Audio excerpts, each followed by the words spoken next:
So here you can see Nick actually is throwing the machine down and he's speeding up the tempo of the movement. He's forcing the nervous system to release and recalibrate, to reabsorb, right? And so you can really hyper accelerate the stretch shortening cycle in a way that's safe and that's lower impact on the body. And you can really get the athlete moving. It's basically like doing plyometrics downhill. You force the nervous system to keep up with the machine, which in turn teaches the body to fire at a higher speed. And once the nervous system experiences that new speed, it has that coded into its body forever. And now you're forever faster because your body readapted.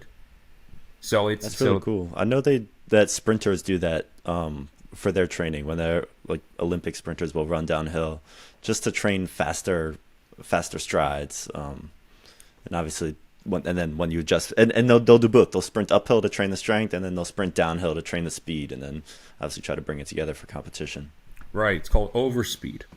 And so you can apply overspeeding training philosophies to the Supercat. And that's a great thing. Like you can take any training philosophy, any purpose, any part of the strength velocity curve where you got like maximal strength, 1 rep max, you got speed strength speed, overspeed, speed training. You can take all of those different types of velocities and you can train them all on one machine with just the changing of the load, the changing of the tempo. So like, for example, these are leg throws. If you were to take these leg throws, right, and if we were to load it at something pretty heavy, where the exchange is a little slower than what you're seeing now when he's doing his leg throws. So let's say we go like really, really heavy on this. So they're not going to be quite at the speed of sport. They're going to be more at strength speed. Overemphasis on strength, like kind of running uphill. Higher on the strength side, slower on the speed side.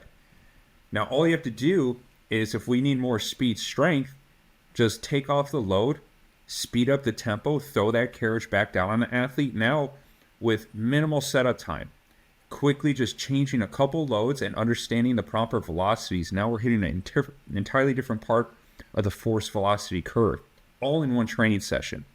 There's no need to go find a hill or use bands or anything like that. Like, it's all there ready for you. And then we can take it even further. Maybe we want to go into overspeed. Let's reduce the load even more, take off another 10 pounds.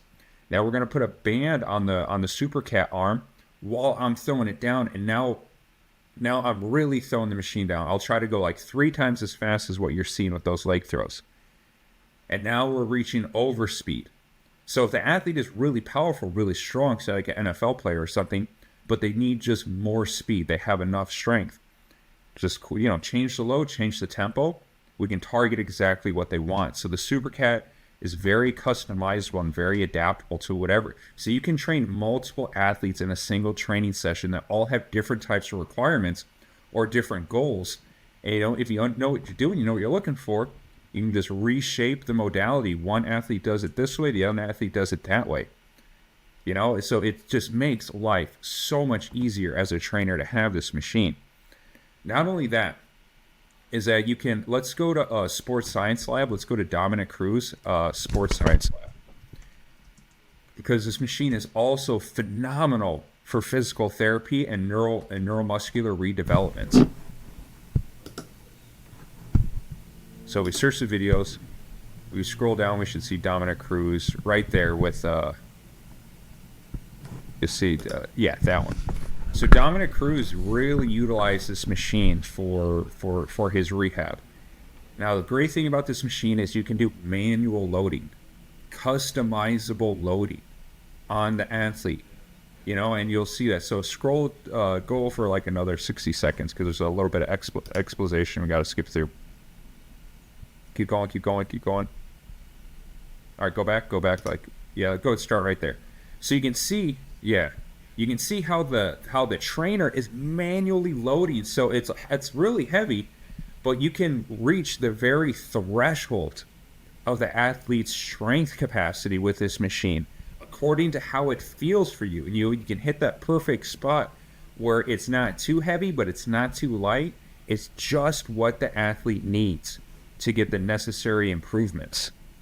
And you can also do manual pressure loading. You can do overcoming isometrics. You can do resisting isometrics.